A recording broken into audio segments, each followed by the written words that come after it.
Hey everybody, I'm the Spuddler. Welcome to my channel. This week I'm going to just be talking to you about some of the things I've learned about ambiguous loss and how it relates to my own life.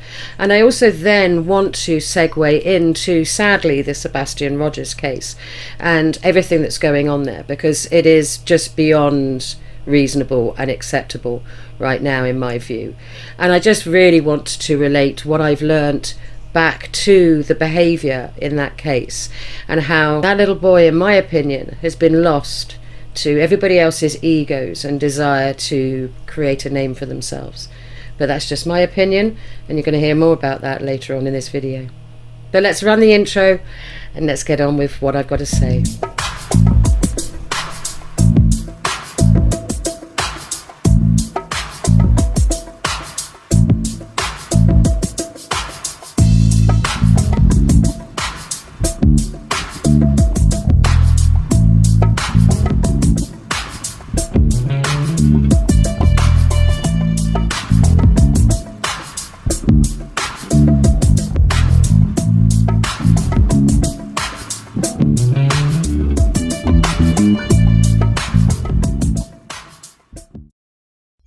This week's video is going to just be me talking. I've realised that I'm putting these videos together for everybody and from the learning that I have, and I love doing them, but I'm putting myself under unnecessary pressure, and I'm not very good with pressure.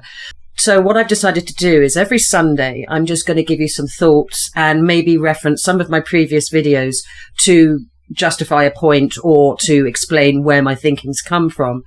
But I'm not going to be putting out original content every Sunday. It just is too much for me. I have other things that I need to do. And so I end up, like I did with the last one, getting up at 3 o'clock in the morning to try and fit it into my day. And I have to say it's taken a lot out of me because I'm not as young as I used to be. So I've rethought everything. I want to do commentary about what's going on in a general perspective in the true crime community every Sunday. But I'm also going to be releasing videos about some of the things I've learned and some funny stories, and just really, because I'm a spuddler, whatever comes to mind, whatever I feel that is interesting me, I'll put a video out about if I think it's worth everybody knowing about. So hopefully that's explained things. Sorry, I had to go back to the other camera. The other one seems to be glitching somewhat. And anyway, low definition, better for an older lady. So what I want to talk about this week is the video I put together about ambiguous loss. As I was making it, all I could do was really relate it back to the Sebastian Rogers case. And so I want to talk about ambiguous loss and then how that impacted on the way I feel about that case and why right now I'm really so angry. And in my opinion, it is a subject that if you're in true crime, and especially with the Sebastian Rogers case, it may help you to understand a little better about how parents of the missing are feeling, and that you can't judge them by normal behaviour of grief or any other reaction that you perhaps are relating back and judging these parents on the behaviour of, because they aren't relevant. This area, ambiguous loss, creates so many different emotions that behaviour will be broadly different in every single parent. Well, that's what I got to understand from it. And I'm going to go through the video and just talk about a few things. What I want to do really with this is just run through some of the stuff that Dr. Boss said and try and relate it back to, I think, myself and maybe some other people. Now, I'm obviously have no psychological experience, expertise, anything like that. I'm just a normal person taking information from an expert and trying to relate it back to my own life and potentially the lives of others. And I think that's where this video is really important. Excuse me, the beagle's licking her bum and making the camera wobble. So hopefully she'll stop in a minute. So what I really want to do is just go through what she says and just relate it back a little bit, because I kind of had a bit of a light bulb moment a couple of days after finishing making the video. I was emotionally quite exhausted, but once that lifted, as with lots of things, if you give things time, there was one message that came out of it for me personally, which I really want to share with everybody. And that is ambiguous loss in our lives and how it relates to anxiety. Because I think one of the things that the Western world has far more than maybe the rest of the world, although that could be a very ignorant statement, is that we suffer an awful lot from stress and anxiety. And I don't think we know where it comes from. Obviously, life is very stressful. It's much quicker than it used to be. And trust me, I lived in London and I was at 5 times the speed that I am living now in Wales. In fact, my life is very slow and steady and enjoyable because of that, because I have time to appreciate what I'm doing. But what I want to talk about in this is the anxiety that we all feel and what's driving it. And there was a light bulb moment in this. So what I'm going to do is I'm going to let Dr. Boss speak. Then I'm going to chime in and make comments. So I'm almost commentating on my own video, but I think it's worth doing because there was none of me in that. And that was for a reason. And that reason is I am not an expert on anything really, apart from just general life, which we're all experts on. And so it wasn't for me in that video to make any assumptions, comments, or conclusions from it. But now that it's settled, and this is a very separate video, I do want to just put my normal layperson's view from what I've learned and quite how, for me, it's probably changed my life a little bit. Anyway, let's listen to Dr. Boss and I can stop rattling on.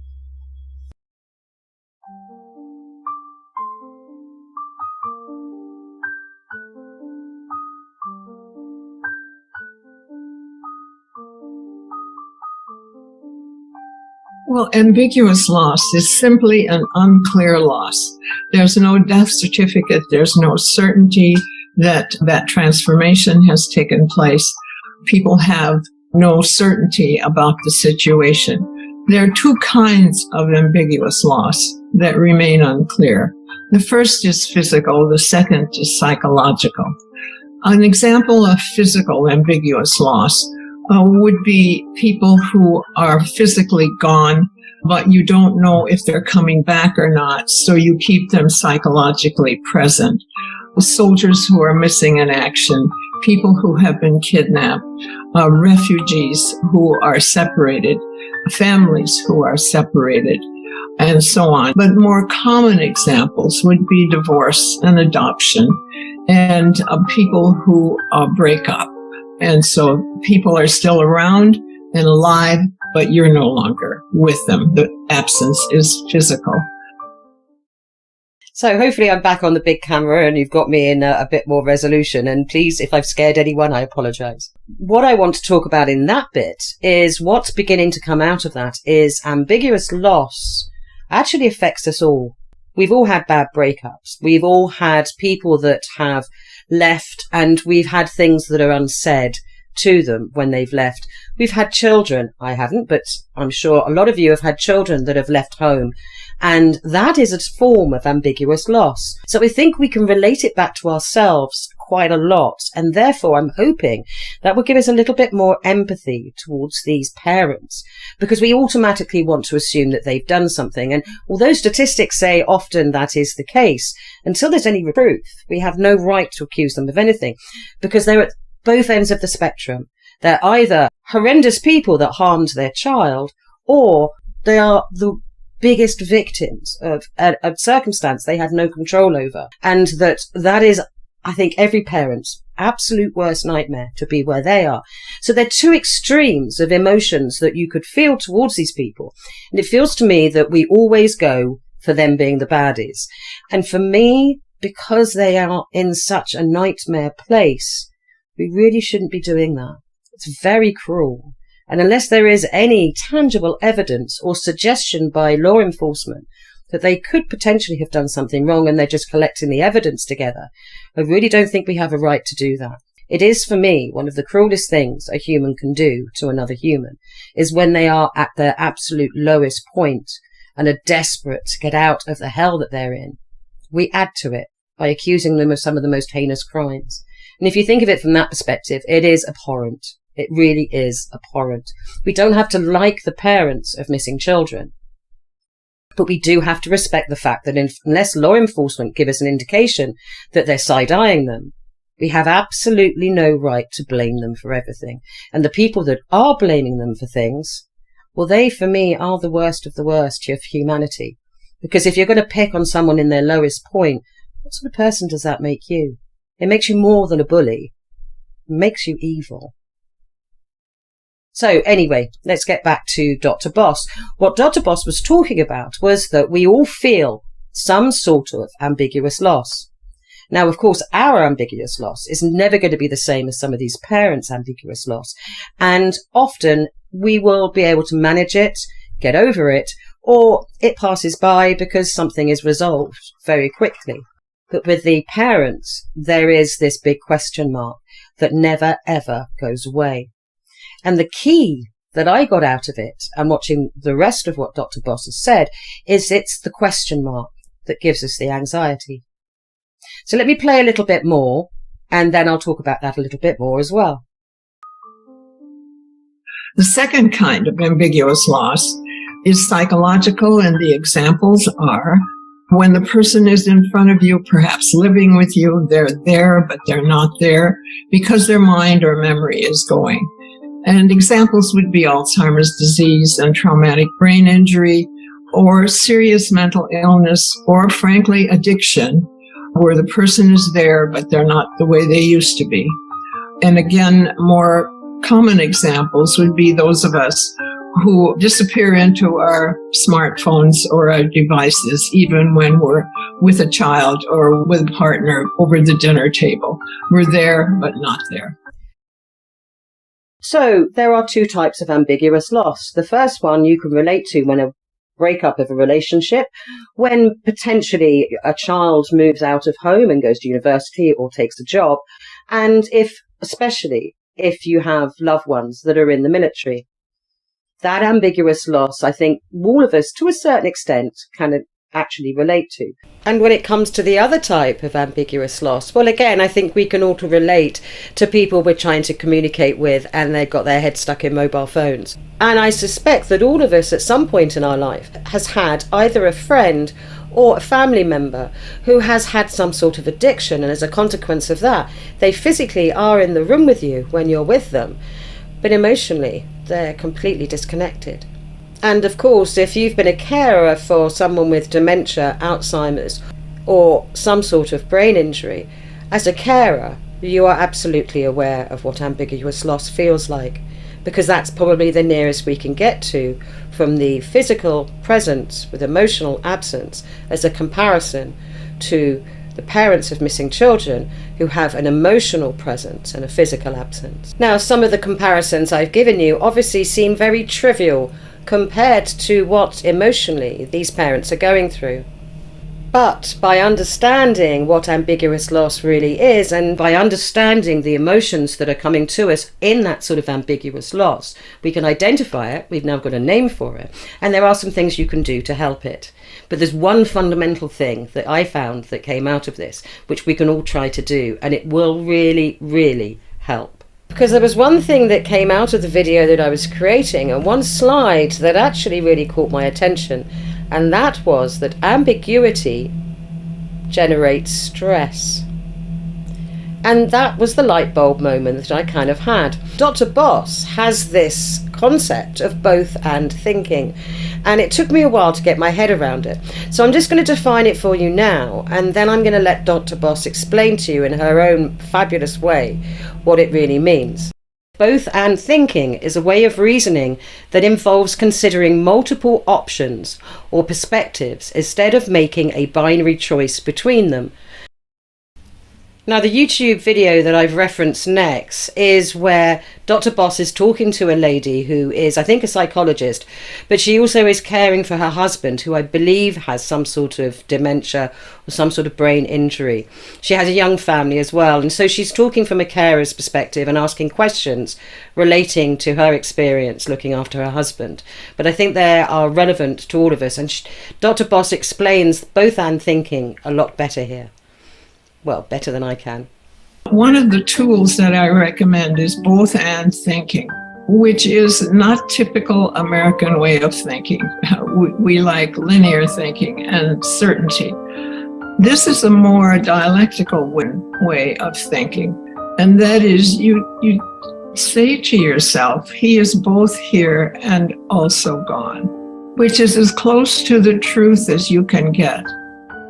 And so you know you have partial things to grieve and also partial things to say that he's still here. I can still touch him. And that both and thinking in much of what's going on in your confusing life right now and very challenging life, it's hard work, is a useful way to lower your stress. So I'm talking about stress here. The stress of living with ambiguity and ambiguous loss is huge. And so you have to manage the stress level in a way that you can continue even to function. So for me, on a very personal level, that kind of hit home. And it did strike me that it's really quite true that the things that I stress and become most anxious about are the things that I really don't have that much control over. Because obviously by controlling something, or be able to know how to control something, we feel a lot safer. We feel a lot less panicky.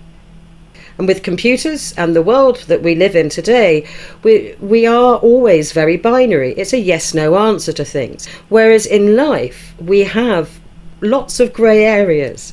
And I think we're beginning to forget that there are more grey areas than there are absolutes.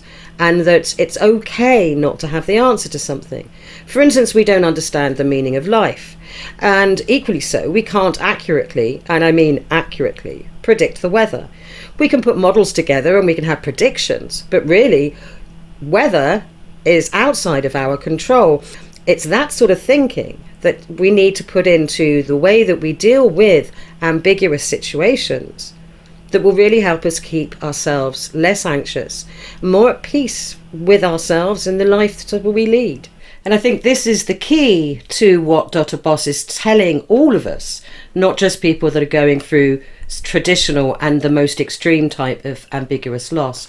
What she's saying is it's the stress that those sort of situations cause is due to the fact that we don't have the answers and that we're not able to control that situation in the way that we're used to control it. And that is, I believe, part of why we all have far more stress and anxiety in our lives than we necessarily need. And there are ways that we can start to bring it down just by changing our mindsets. Because I learned a long time ago that our brain is not static. Our personalities aren't static. We can train our brain to react in different ways and to go to different types of emotions than the ones we will normally go to, just by practice and by a little bit of knowledge. So part of this for me is great. I now have something to achieve that could bring my anxiety down even more than all the techniques I've been trying up till now, because I do suffer from anxiety. So if I understand Dr. Boss correctly, what she's saying is that by accepting ambiguity into our lives, accepting that there are some things we can't control and there are no binary yes/no answers to the questions that we have, we will be a little bit more at peace with the world, and that will help reduce the anxiety that we all experience in our lives. And a knowledge that we can't control all of our environment. We might be masters of the world as human beings, but we're not masters of the planet. And that's part of where some of the most obvious ambiguity in our lives is there. And if we can accept that we're not in control of everything that happens to us, and that we don't need finite answers to questions immediately, suddenly that acceptance will reduce all the anxiety in our lives. And one thing I noticed after doing that video, that I became an awful lot more aware of the things that happen that I have no control over. You know, even the post. What's in your post each day, you have no control over. You don't know what's coming. And you take that further, and everything that we do has, for me, a tiny bit of ambiguity in it. And some things are very ambiguous, and others are mainly in our control. But there's always going to be that curveball, and that's the ambiguity bit. And if we try very hard, and this is what I'm going to be doing, trying very hard to see when there's a situation that makes me anxious, thinking about whether it's the ambiguity that's causing the anxiety, then I'm hoping that rationale and that understanding my brain will become something I practice, and then it will become something that is permanently embedded in my brain memory, just like muscle memory. And so that when there's ambiguity, my anxiety is a lot less, because I am at peace with the idea that there is a little bit of the unknown in the world, and we can't control everything that we do.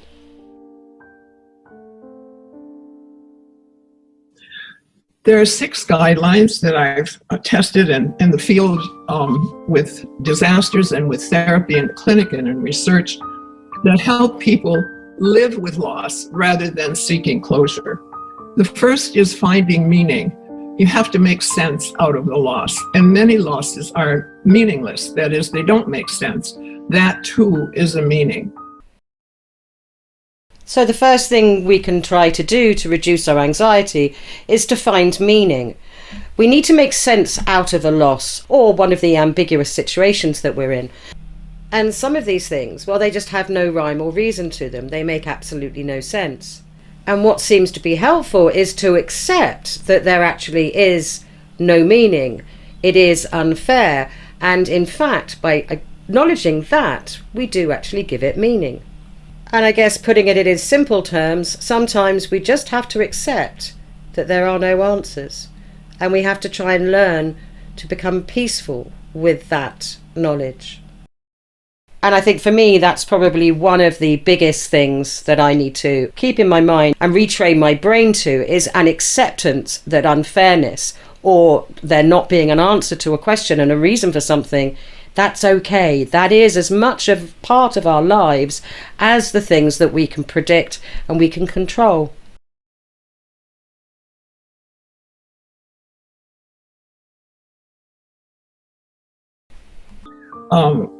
Mastery is the second one, and here is where Western cultures, and especially the United States, are especially high on wanting mastery over unanswered questions. And when you have loss, like from a pandemic with a virus we couldn't figure out, or even from an ordinary death, you still may have unanswered questions. And the more mastery-oriented a society is, the harder they will have to live with unanswered questions. We can borrow some ideas from more Eastern cultures to ease our stress about that. So I pulled up the definition of mastery, and it says that 1, the comprehensive knowledge or skill in a particular subject or activity, and 2, control or superiority over someone or something. Well, that kind of makes sense. We all want to be masters of our own lives, have complete control over our own lives. And I think the Western culture does, in a certain extent, demand it. After all, we go to university to master a particular subject. Professionals get certified and do training to become those professionals. So we are always looking to strive to do better and to have more mastery over the things that are important to us in our lives. Then there's identity. We need to change our identity after we've lost someone. Now, this was one particular thing I had trouble really understanding, and I think I am going to do a further video about identity change and the impact of an ambiguous loss has on your own identity. But from what I can understand, what she's saying is that a big meaningful event in your life that has dramatically changed you, and obviously living with ambiguous loss will change you. You can redefine yourself into what you are now, and that will give you a little bit of control and comfort because you accept that you've changed, that things have changed dramatically for you, and you need to find who you are now as opposed to what you were before the event happened. Anyway, that's my take on it, but I will do another video and look into that in greater detail because it's actually fascinating and there's an awful lot of stuff out there I need to read. We need to normalize our ambivalence after we've lost someone. It's not always our fault.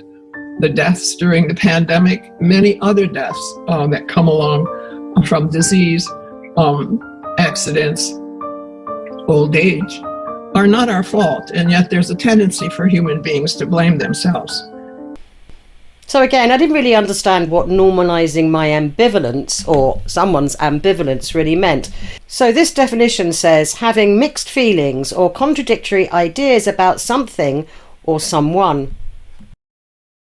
So I think that probably means that when you're in that sort of emotional state, you will go from feeling that it's all your fault, you're the terrible person, you did loads of things wrong, and blaming others or accepting that it just happened.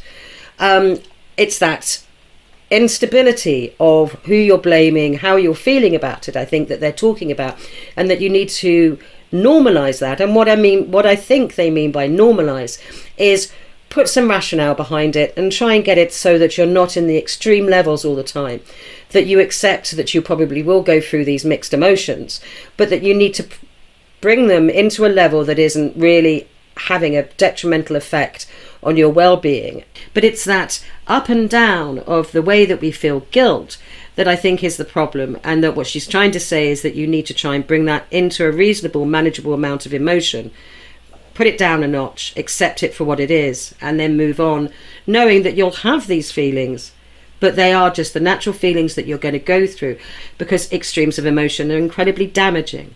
And those over a long period of time can cause a lot of long-term damage. And then there's attachment, and we need to shift our attachment after someone we love is gone. And with ambiguous loss, it's particularly difficult to shift that attachment. It's also difficult after a death, but at least you have clarity that you need to move forward in a new way. The same is true with ambiguous loss, but here again, we use both and thinking. I can move ahead with my life in a new way, and I can remember the person who is missing. Or as many people say, he's gone, but not for sure. And those kinds of paradoxical statements help lower the stress of people who suffer from ambiguous loss. So in essence, what she's saying there is that because you've had such a great loss or a bad experience, that you actually have to address and change the way you think about the particular person that is either missing or is with you but you're losing, or a relationship that broke up, for instance. You have to change the way you see your relationship with that person, how you feel and felt about them. And I think what she says there is pretty succinct, so I won't go on any further. Plus, my camera's glitching again.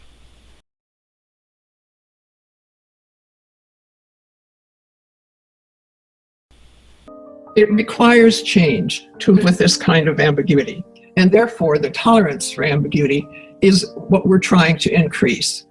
Resilience is the tolerance for ambiguity when you have these kinds of losses.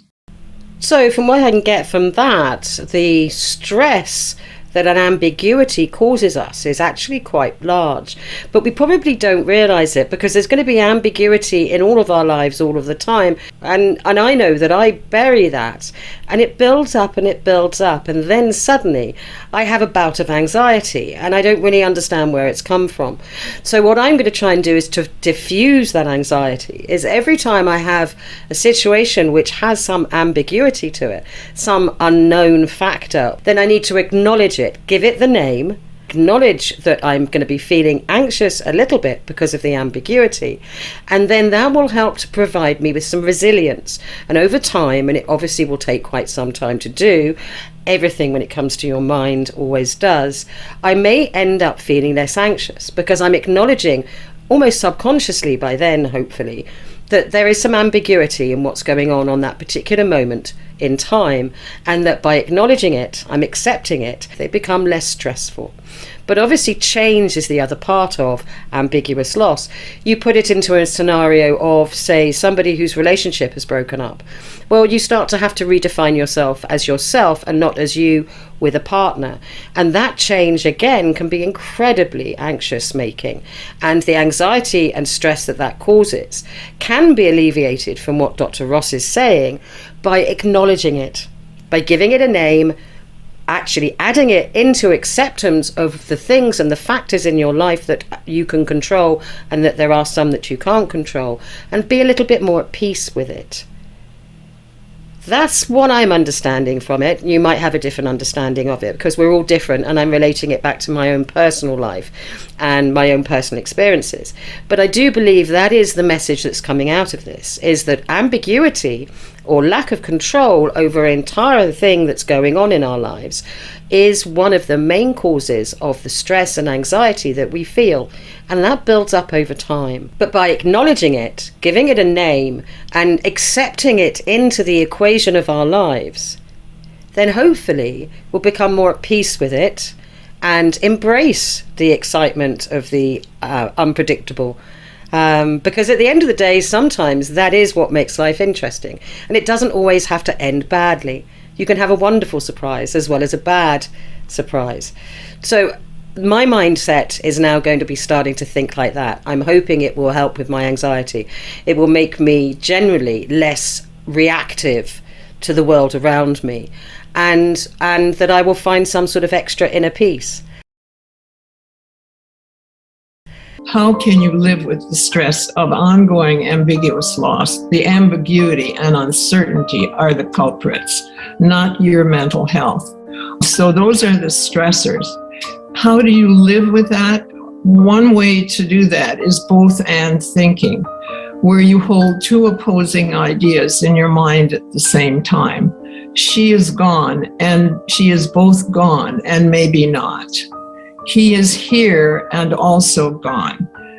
That kind of thinking is as close to the truth as you can get with ambiguous loss, and it does lower people's stress level.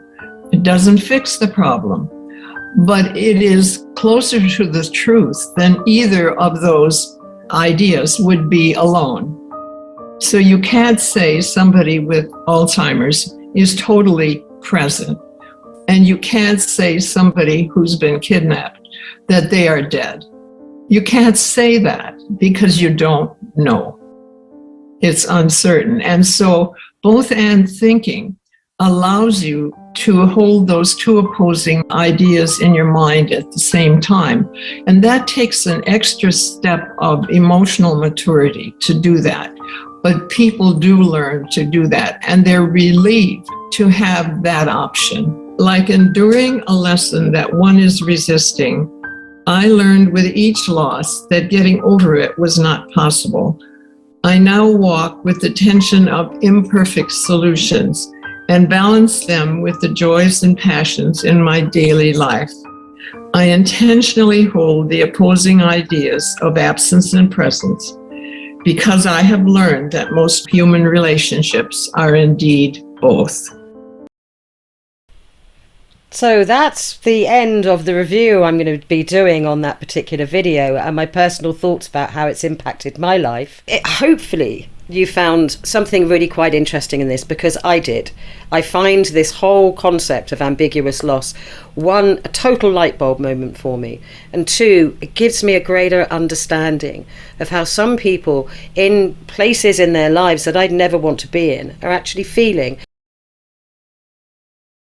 So for the people who are still here with me listening, I just want to spend a few moments now relating what I've learned from ambiguous loss and some of the other research I've done recently back to the Sebastian Rogers case. And I'll be putting a poster of him at the end of this, so please stay to the end and read it.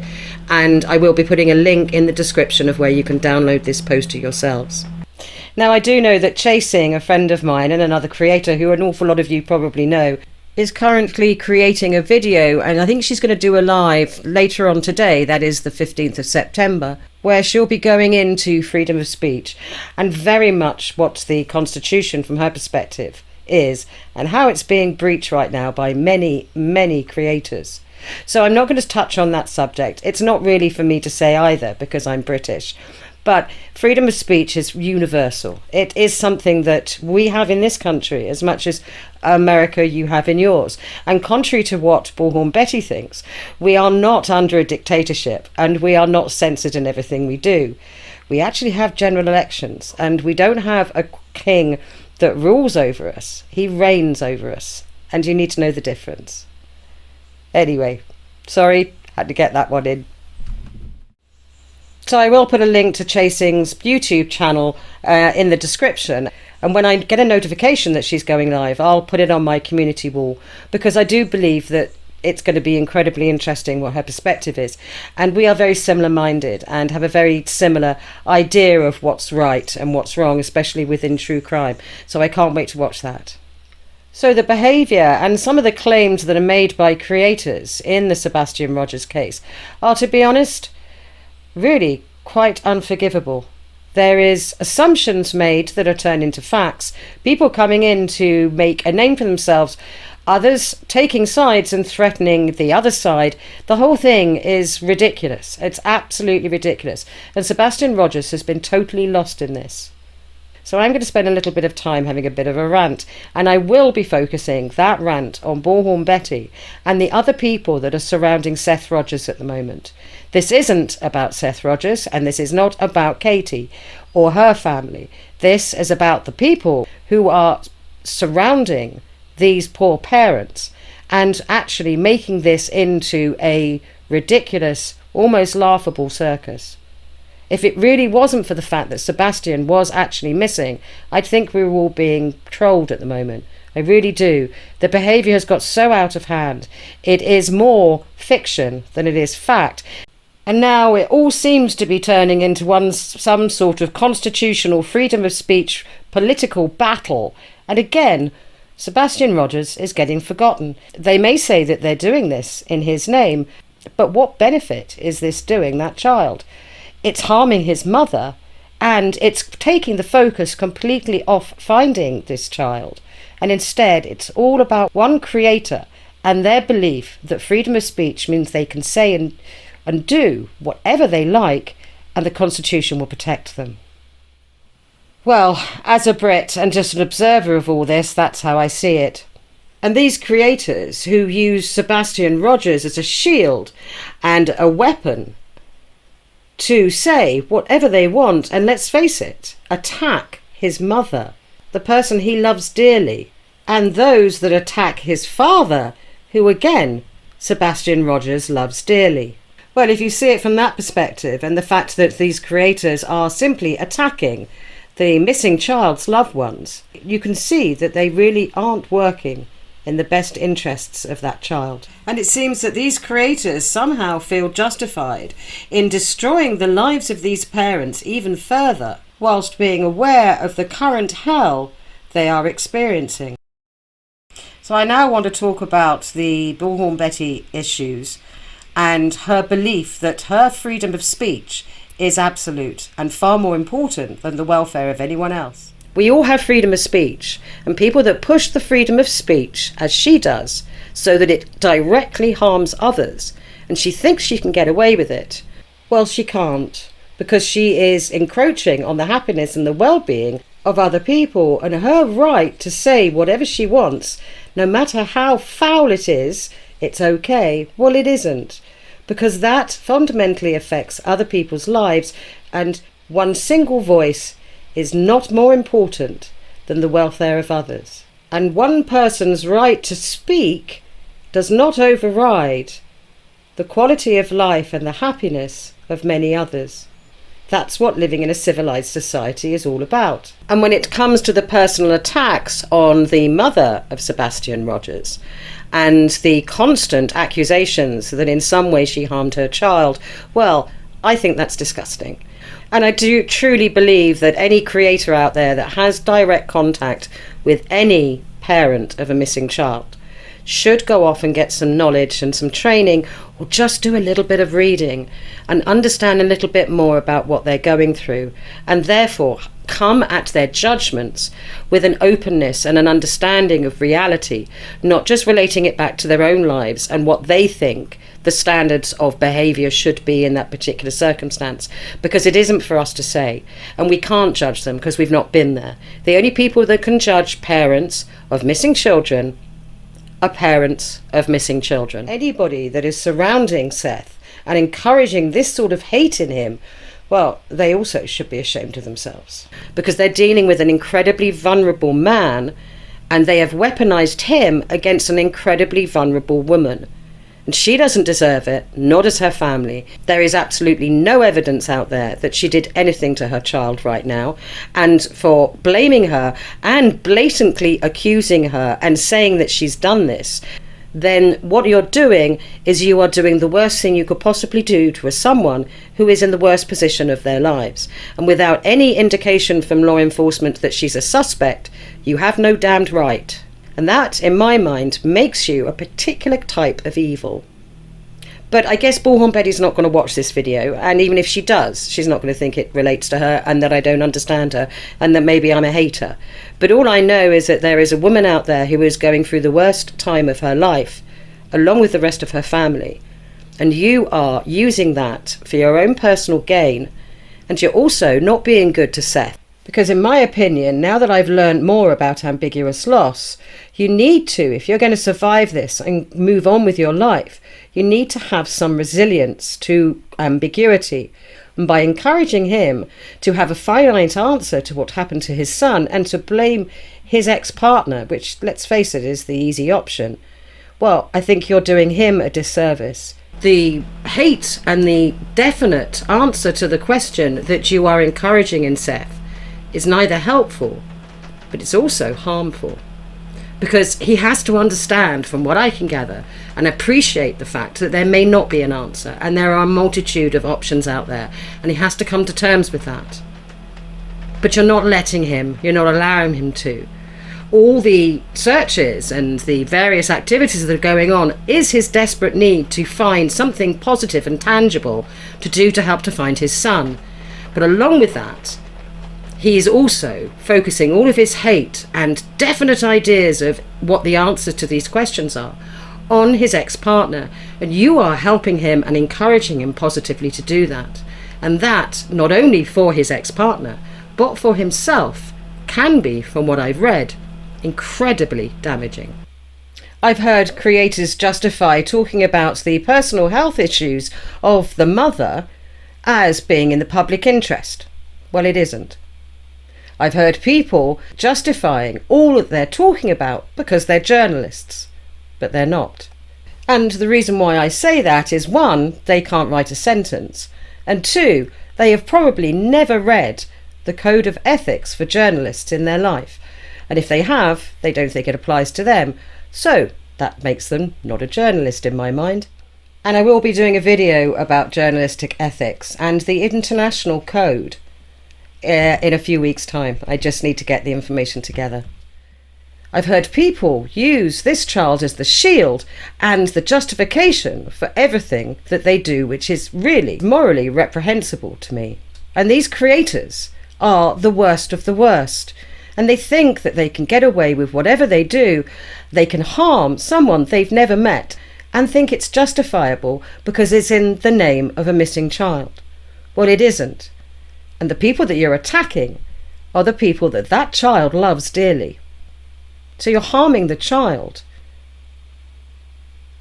Because when he comes home, and I still hope that he does, he's going to have to deal with all of this.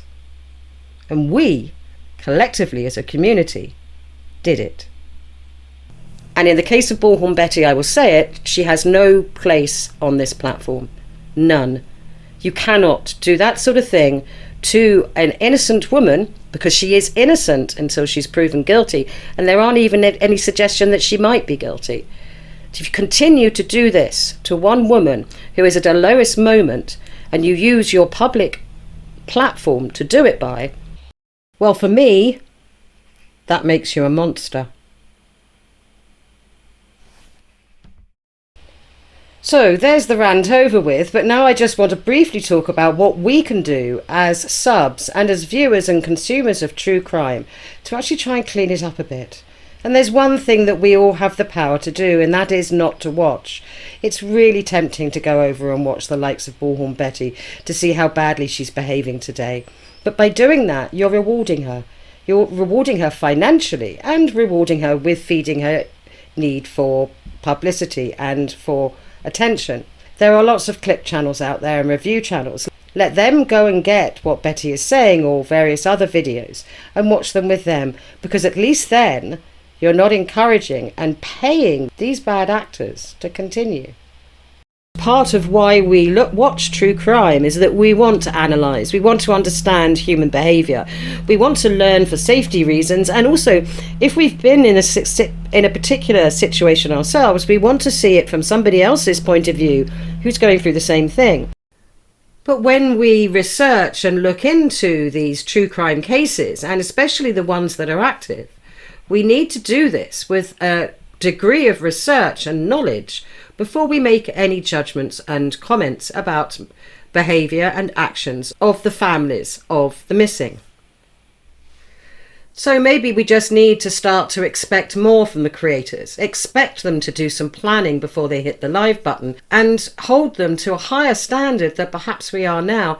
We can like creators, but that doesn't mean to say that they're good creators. And within the true crime genre, I have experienced, and it has given me a lot of challenges, the responsibility that you should feel when you begin to talk about these people and their lives.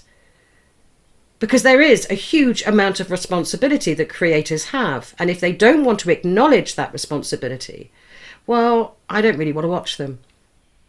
So when it comes to true crime creators, and I mean the real ones, I look for creators that either teach me about something new that I didn't know about, or put me in the right direction of things I can go off and do some further reading about. And me personally, I look to the creator of the channel that I'm watching to give me that sort of guidance or tips of things to go off and watch and understand and learn some more about. Because we're kind of there to learn as well as to be entertained and to chat with our friends. And personally, if I find a channel that is actually spouting misinformation, well, they lose all credibility with me. And in fact, I just see them as some sort of troublemaking fiction channel, because that's really what they are.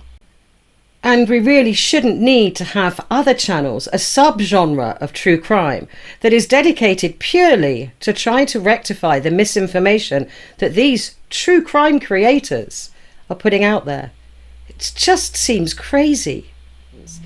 What I'm saying is that I think we all just need to be a little bit more discerning about and higher expectation of the content that we're consuming. And if there's somebody that is called himself an advocate but doesn't understand what advocacy totally means, then basically you can't trust anything that they say. They have a distorted perception of their own importance, and therefore if that's that distorted, what else is distorted about what they're saying? What you're looking for is fair and very reasonable people who have done some research, who have spent some time not hitting the live button, but actually reading, consuming and talking to experts. And some of the best channels out there have relationships with experts in certain fields, and those are the channels that you're really going to learn something from.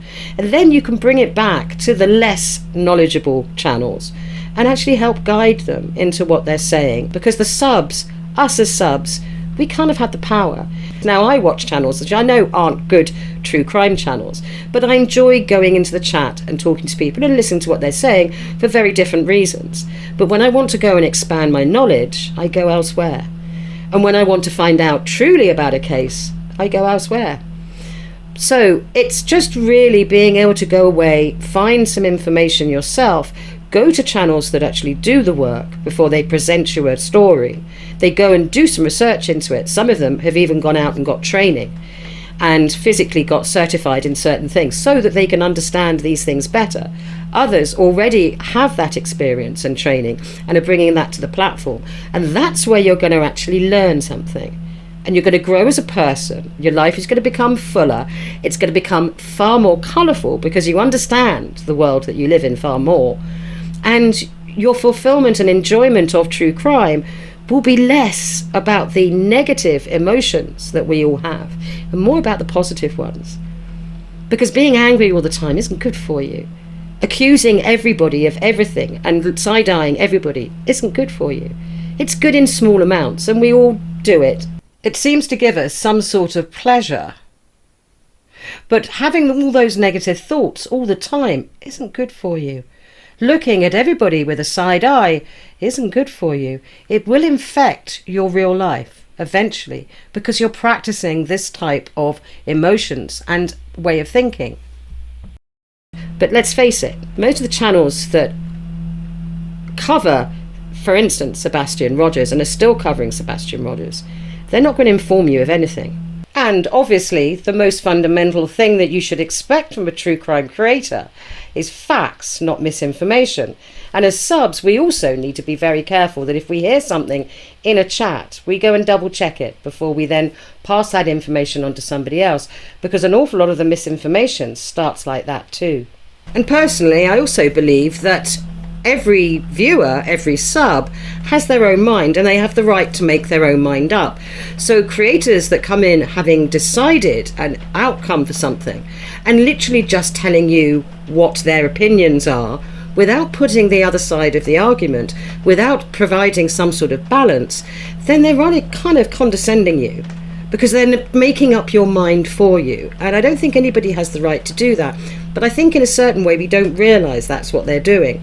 So I look for channels that have the balance, have both sides of the argument, and puts together some information that actually will help me be able to make up a judgment of my own.